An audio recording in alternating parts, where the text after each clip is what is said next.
Cette vidéo est associée au NOTAM numéro 9, qui est le bulletin de liaison des pilotes de l'Aéroclub des Sables d'Olonne, et plus précisément fait référence à l'article sur le trajet maritime et le dépôt d'un plan de vol vers l'île-Dieu. Donc pour déposer un plan de vol, on peut aller directement sur Olivia. Je tape Olivia dans le moteur de recherche, je le trouve ici. Dans Olivia, on peut faire un projet de vol, et une fois qu'on a défini ce projet de vol, eh bien, on aura les météos associés, tous les documents, les NOTAM qui sont associés, si on clique sur la route étroite ou sur les bulletins d'aérodrome. Et on peut aussi poser le plan de vol, ce qui est le but de notre manip d'aujourd'hui. Mais l'inconvénient de Olivia, c'est que si on veut voir les ASBA, les cartes basse altitude, eh bien, on voit qu'on nous renvoie vers le site du SIA.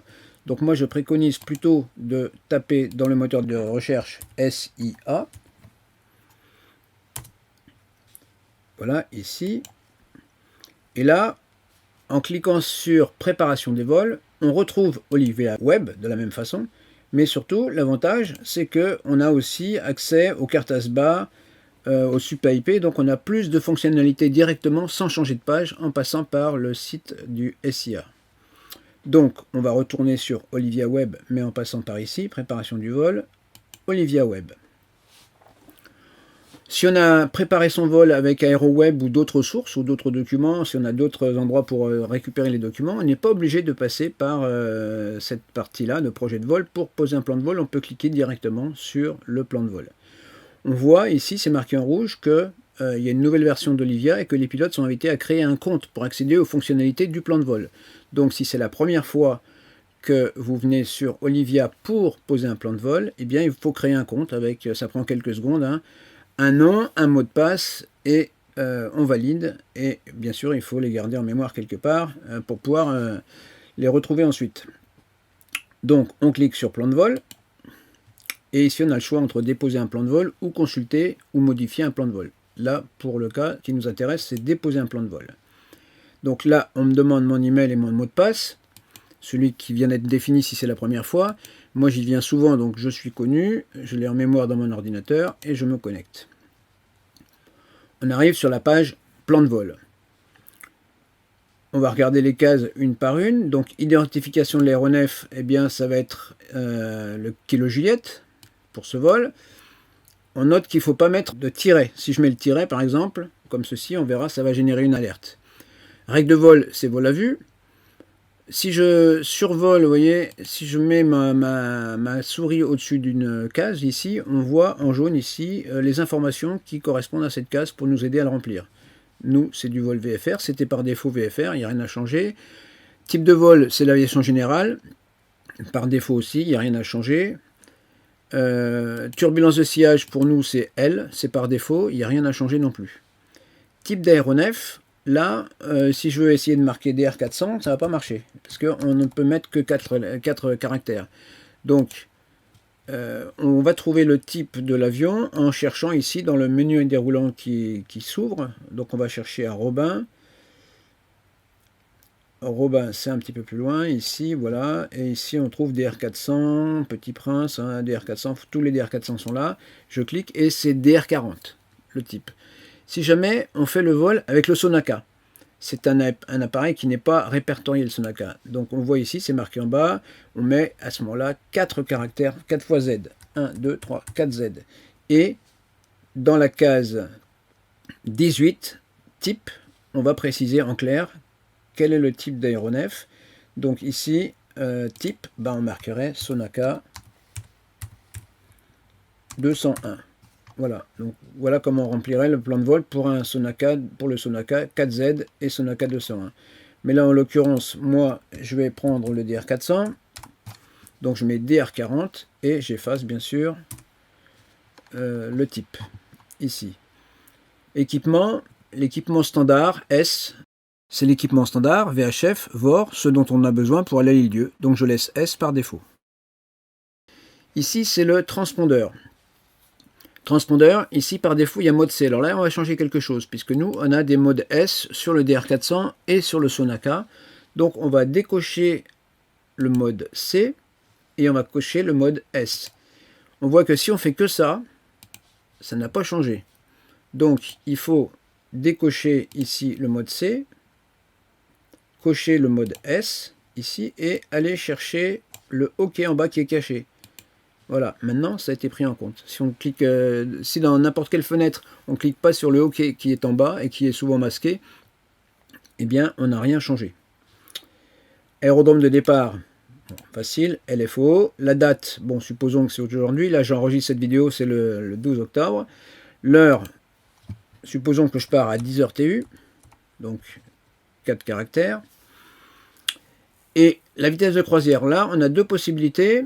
Soit, vous voyez, c'est marqué en bas, soit on marque en nœuds, par exemple pour le Sonaca, avec 4 chiffres, ou en kilomètres-heure. Donc en nœud, ça serait N avec 4 chiffres, et en kilomètres-heure, ça serait K avec 4 chiffres. Là, je suis en DR 400, donc je vais mettre K 190 km/h. Il y a bien marqué 4 chiffres. Là, j'en ai marqué que 3, vous voyez, donc vous allez voir, on aura une alerte quand on va vouloir valider. Le niveau, si on a défini une altitude précise pour y aller, par exemple 5000 pieds, on va taper A et l'altitude en 3 chiffres. Les deux derniers zéros, on n'en tient pas compte. Donc 5000 pieds, ça ferait A050. 5200 pieds, A052, etc. Si on y va en niveau de vol, eh bien on marque F avec le niveau de vol en 3 chiffres. Je vous rappelle la règle pour trouver si c'est un niveau pair ou impair. Si on va vers l'ouest, on va plutôt vers le Portugal, donc c'est avec un P, c'est pair. Si on va vers l'est, c'est plutôt vers l'Italie, donc c'est I impair. Là, on va vers l'ouest, Portugal, donc ça serait le premier niveau pair utilisable, c'est 45. 45, c'est un petit peu bas, c'est un peu plus bas que l'altitude de sécurité. Le niveau supérieur, c'est 65, là par contre, c'est un petit peu haut. Donc, dans le cas précis de l'île Dieu, on va plutôt utiliser une altitude, mais on a la possibilité de marquer VFR, ce qui donne une altitude libre qui sera en dessous de niveau de vol. Ça permettra éventuellement d'ajuster notre altitude de vol en fonction du plafond. Eh bien, dans ce cas précis, on va marquer VFR. La route.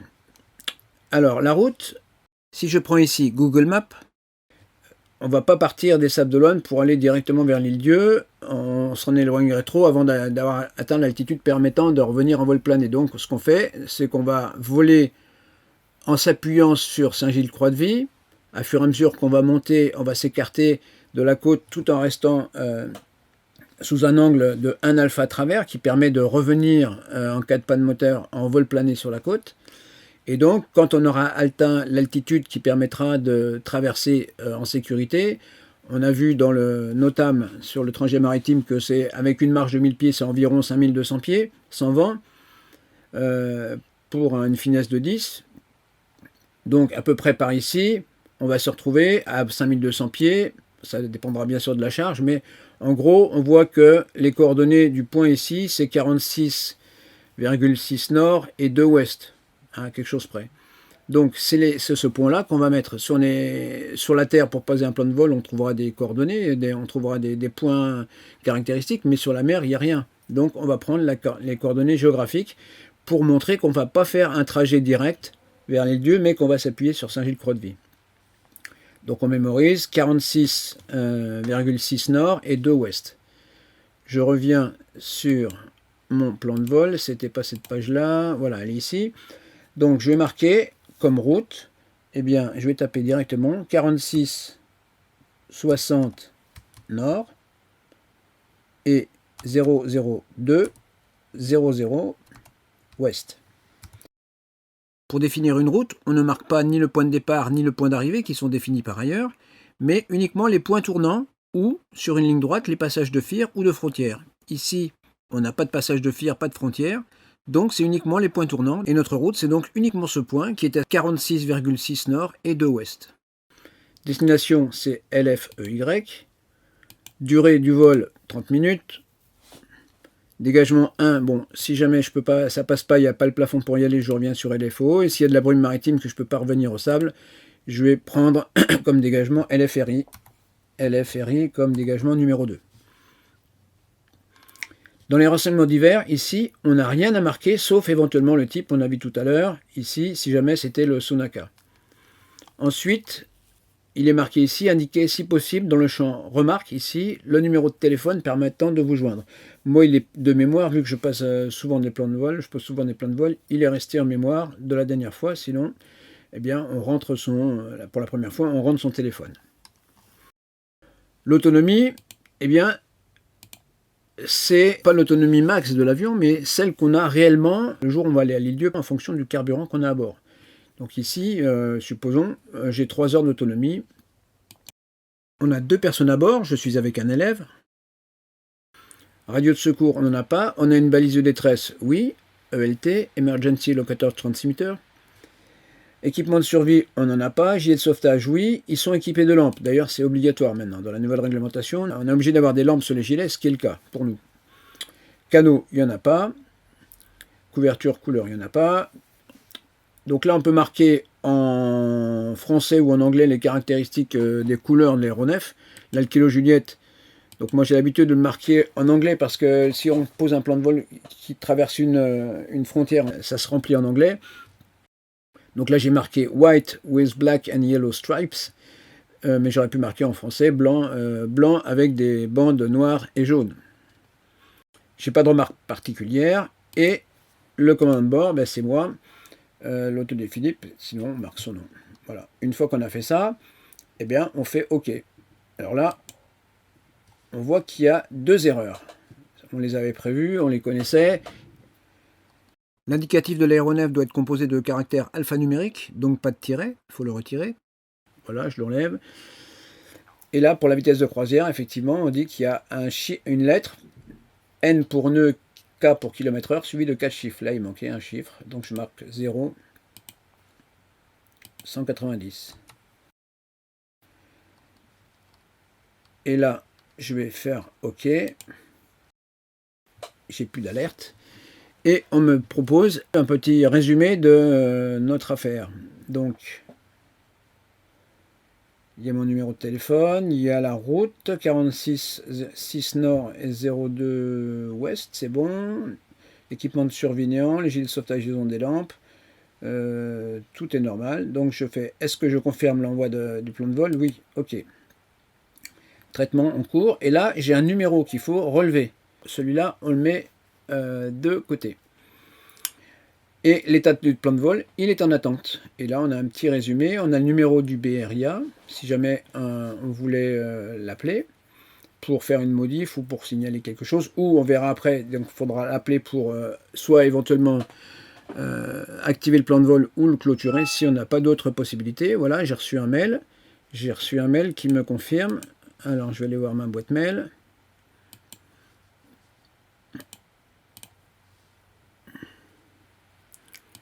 Voilà, j'ai reçu un mail qui me confirme que j'ai bien déposé un plan de vol pour l'île-Dieu avec un petit résumé ici. Alors, si je reviens sur Olivia, voilà, ceci. Bon, maintenant, eh bien, l'affaire est faite. Il va falloir retourner dans un petit moment, voir si effectivement le plan de vol a bien été pris en compte. Alors, j'ai fait une pause de 10 minutes. Je reviens sur plan de vol. Je ne vais pas sur déposer un plan de vol, mais maintenant je vais sur consulter ou modifier un plan de vol. Si je ne me rappelle pas le numéro, supposons j'ai oublié de le noter, eh bien je vais tout simplement remettre les données, donc kilo Juliette, LFO, LFEY la destination, date du vol, c'était aujourd'hui on est le 12-10, et l'heure de départ c'était prévu 10 heures, et je fais OK. Traitement en cours, voilà, il a retrouvé mon plan de vol, le numéro il était là, et là je vois que l'état du plan de vol, c'est qu'il a été accepté. Donc si je vais voir ma boîte mail, ici, je vois que j'ai reçu 2 autres messages. Le premier, on l'avait déjà vu, le deuxième, on me dit qu'il a été accepté, your proposal has been accepted, voilà, et j'ai un troisième message qui me dit que tout a été distribué. C'est-à-dire que tous les organismes qui vont être concernés par mon vol ont reçu mon plan de vol, donc tout va bien. À partir de là, eh bien, on peut partir en vol. Le plan de vol, je rappelle qu'il doit être déposé au minimum pour un vol VFR 30 minutes avant, et qui reste valide pendant 1 heure après l'heure qui a été déposée pour le départ. Là, j'ai mis pour 10 heures TU. Si à 11 heures TU, on n'a pas décollé, eh bien, le plan de vol n'est plus valide. Alors si on voit qu'on va être en retard, on peut bien sûr le modifier ou le retarder ce plan de vol. Mais si on n'a rien fait à 11 heures TU, il n'est plus valide. Il va falloir ensuite l'activer au moment du décollage. Donc si on est sur un terrain AFIS ou un terrain contrôlé, eh bien, on va demander à l'agent AFIS ou au contrôleur d'activer le plan de vol. Au Sable d'Olonne, ce n'est pas le cas, donc on va activer le plan de vol en vol. Sur la fréquence de Nantes Info, on activera le plan de vol. Et quand on sera arrivé à l'île Dieu, une fois qu'on est posé, on demande à l'agent AFIS de clôturer le plan de vol. Si jamais l'AFIS n'est pas en service au moment où on arrive, eh bien, on demandera à Nantes Info, une fois qu'on sera en approche sur le terrain de l'île Dieu, de clôturer le plan de vol. Si jamais on a perdu le contact avec Nantes, eh bien, il faudra le clôturer nous-mêmes à l'arrivée en téléphonant au numéro du BRIA qu'il est fortement conseillé d'avoir donc dans les mémoires de son téléphone. Attention, il ne faut pas oublier de clôturer le plan de vol, sinon ça va déclencher une phase d'alerte. Maintenant qu'on a vu tout ça, ce plan de vol, je l'ai posé de façon fictive pour le besoin de cette vidéo, donc maintenant je vais l'annuler. On va voir comment annuler un plan de vol. Je clique donc sur Annuler. Alors, confirmez-vous l'annulation de ce plan de vol. Je fais OK. Traitement en cours. C'est en attente. Donc, pareil, dans un petit moment, je vais retourner voir et je verrai ce qu'il en est. Alors, j'ai fait une nouvelle pause de 10 minutes. Je retourne sur plan de vol. Consulter ou modifier un plan de vol. Ce coup-ci, comme j'ai mis en mémoire le numéro, je le tape directement. OK. Traitement en cours. Et voilà, je vois que mon plan de vol a bien été annulé. Donc, tout va bien. Si je vais voir dans mes mails, ici, j'ai reçu un mail qui me dit que voilà, ça a été accepté. CNL, ça veut dire cancel. Mon plan de vol a bien été annulé. J'ai la confirmation également donc par mail. Ceci termine cette vidéo sur le dépôt d'un plan de vol entre les Sables d'Olonne et l'île Dieu en utilisant Olivia. Je vous souhaite de bons vols.